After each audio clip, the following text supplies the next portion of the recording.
పోతులు కావాలమ్మా జో జో రే ఆరే లో రే లారే లో రే లారే రే ఆరే లో రే లారే లో రే లారే రే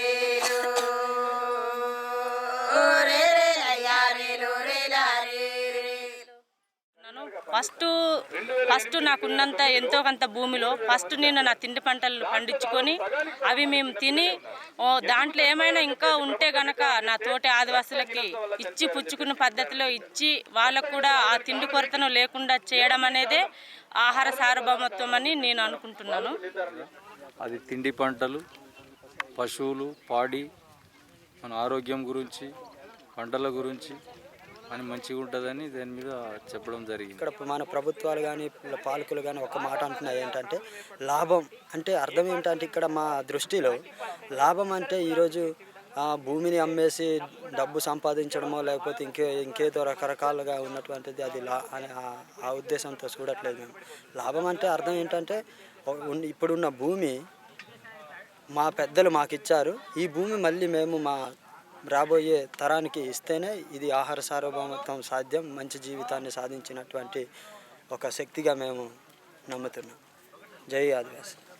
జీవించాలి, ఈ భూమిపైన ఉండాలి అనుకుంటే మనకు చాలా తిండి అవసరం. మనకి తిండి కావాలంటే మనకు భూమి అవసరం.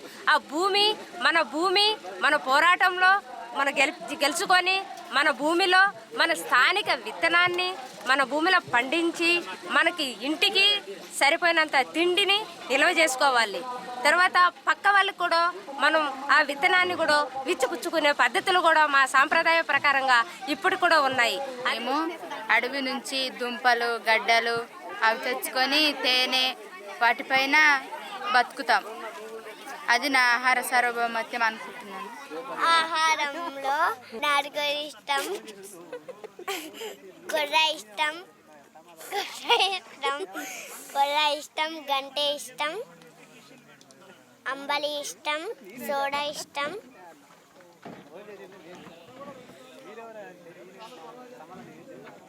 మనం తినే తిండి మన చేతిలో ఉండాలి. మన విత్తనం మనమే పండించుకుంటూ మనమే మన తోటి రైతులకు ఇచ్చి పుచ్చుకునే దాన్ని ఆహార సార్వభౌమత్వం అంటారు. మా భూమిని మేము తగ్గించుకొని మేము స్వయంగా మా పొలాల్లో మేము కష్టపడి ఇప్పుడు ఎద్దలతోనే దున్ని మేము మా పశువుల ఎరువులు, మా మేకల ఎరువులు, మా గొర్రెల ఎరువులు స్వయంగా మేము సేంద్రియ వ్యవసాయం చేసి మా ఆరోగ్య కొరకు మేము స్వయంగా నిండా కాకుండా కూడా మేము కొంతవారికైనా కూడా మేము పంట మేము పెట్టుకుంటున్నాము.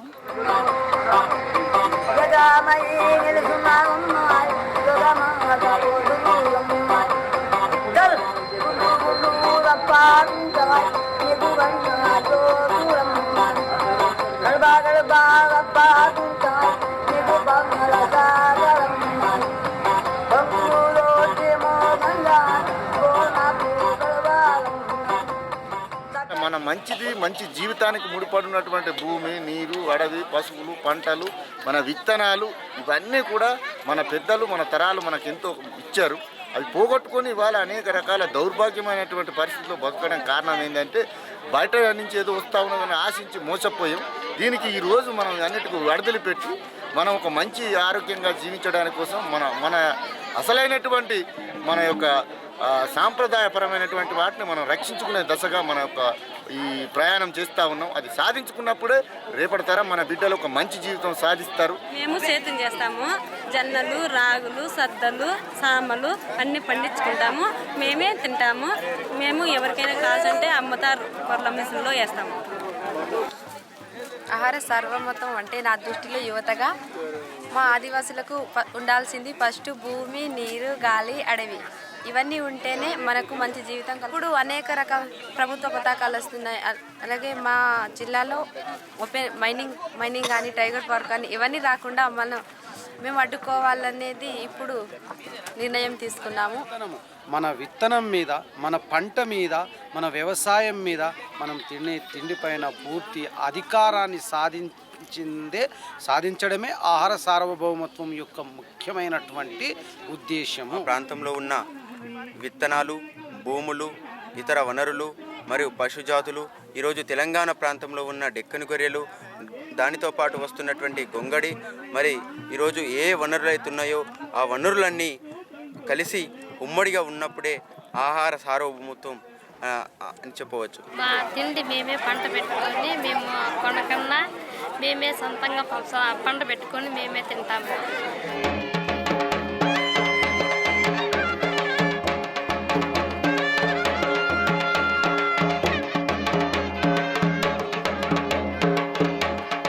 మనం తీసుకునే ఆహారం మీద ఈ రోజుల్లో మనం ఎవరో తయారు చేసి పంపించే కార్పొరేట్ కంపెనీల నుండి వచ్చేటటువంటి సూపర్ మార్కెట్ల నుండి వచ్చేటటువంటి ఆహార పదార్థాలను మనం తీసుకొని చాలా అనారోగ్య పాలవుతాం. అలా కాకుండా ఈ జన్యు మార్పిడి పంటల వల్ల మనకి ఒక 30-20 సంవత్సరాల లోపే అనేక రకాల వ్యాధులు వస్తున్నాయి.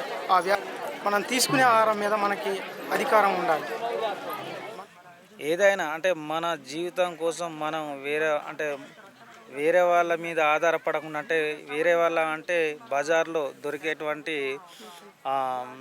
వస్తువులు ఏవైనా వాటి మీద అంటే ఆధారపడకుండా మనం వాటిని పండించుకొని తినడం అనేది ఒక రకంగా నా దృష్టిలో ఏంటంటే ఆహార సార్వభౌమత్వం అనుకుంటాను. మనకి పౌష్టికకరమైన ఆహారము అంటే సిరిధాన్యాలను మనం తప్పకుండా మళ్ళీ పాత పంటలను తిరిగి తీసుకొచ్చి పునర్జీవింపజేసి అందరం తింటూ అందరికీ మనం తిరిగి మళ్ళీ ఇచ్చేదాన్నే ఆహార సార్వభౌమత్వం అంటాం. మందు వేసుకోకుండా మేము ఎరువు వేసుకొని తిండి పంటలు పండించుకుంటున్నాము. కూరగాయలు కానీ ఆకుకూరలు కానీ ప్రతి ఒక్కటి తిండి గురించి ఆహారం గురించే మేము తిండి పంటలు పండించుకుంటున్నాము. ఆహార సార్వభౌమత్వం అంటే మన యొక్క తిండి, మన యొక్క భూమి, మన యొక్క అడవి, మన యొక్క వనరులను, మన యొక్క ఖనిజ సంపదను మనం కాపాడుకొని మన తిండిని మనం తినడమే ఆహార సార్వభౌమత్వం యొక్క ప్రధానమైనటువంటి ఉద్దేశం. దీంతోపాటు మన ఏదైతే తిండి పంటలతో పాటు మన పశు సంపద, మన యొక్క జీవ వైవిధ్యము, మన వనమూటికలు, మన యొక్క సాంప్రదాయక విత్తనాలను కాపాడుకుంటూ భావితరాలకు అందించేటటువంటి ప్రక్రియలో భాగమే ఈ ఆహార సార్వభౌమత్వం అనేసి నేను చెప్తున్నాను. ముందు మనకు విత్తనాలు ఉండాలి. విత్తనాలు ఉంటే నీళ్ళు ఉండాలి, నీళ్ళ సౌకర్యం. ఈ నీళ్ళు ఉంటేనే పొలం దున్నగలుగుతాము, విత్తనాలు వేయగలుగుతాము. మన తిండి పంటలు మనం పండించుకోవాలి.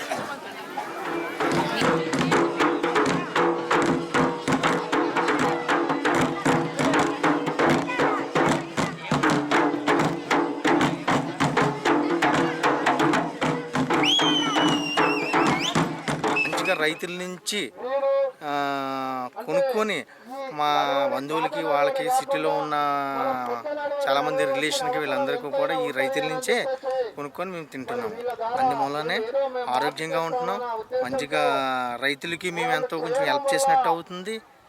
మధ్యలోని సూపర్ మార్కెట్ వాళ్ళకి సంబంధం లేకుండా కొనుక్కుంటున్నాము. రసాయనాలతో పండించకుండా మన చుట్టుపక్కల ఏ పశు సంపద ఉన్నా వాటి తాలూకా గత్తంతో మన ఆహార పంటలను పండించుకోవాలని మా తిండి పంటలను మేమే పండించుకోవాలి. మాకున్న సంప్రదాయ పద్ధతిలో మా పూర్వీకులు, మా దాదాలు అట్లా పండించుకోవడం వల్లే కొన్ని వందల సంవత్సరాలు జీవించగలరు. ఈరోజు కార్పొరేట్ వ్యవసాయం రావడం వల్ల మా సంస్కృతి, మా జీవన విధానం, తిండి పంటలు అన్నీ పోవడం జరిగింది. దానివల్ల మాకు రేపు మా మనుగడకి ప్రశ్నార్థంగా తయారైపోయింది. కెమికల్ మందులు వాడకుండా మన నాటక మందులు, గోరు మేకల మందులు, మనము గోదలయి, బలర, పెండ అన్నీ ఒకతాను వేసి మనము ఆ పంటలు పండించుకుంటే మన పిల్లల ఆరోగ్యాలు మంచిగుంటాయి. మనము తింటే కూడా మాకు బాగుంటుంది. మనం తినవచ్చు, ఇంకా పక్క వాళ్ళకు కూడా ఇవ్వచ్చు. అంటే ఒక పంట వేసేటప్పుడు గుజిడీలు, గొట్టీలు, పంచ వ్యవస్థలు అనేవి వాటిలో ఏం పంట పండించాలి, ఏం చేయాలనే నిర్ణయాధికారం కూడా పంచ వ్యవస్థలో ఉంటుంది. అలాగే ప్రతిదీ మన హక్కు, మన బాధ్యత, అడవి మనది, భూమి మనది, నీరు మనది, గాలి మనది అనే మనస్పార్థంతో ఉంటే ఆహార సార్వభౌమత్వాన్ని ఖచ్చితంగా సంపాదించగలం. అమ్మాయూరి గంగాలమ్మ జో జో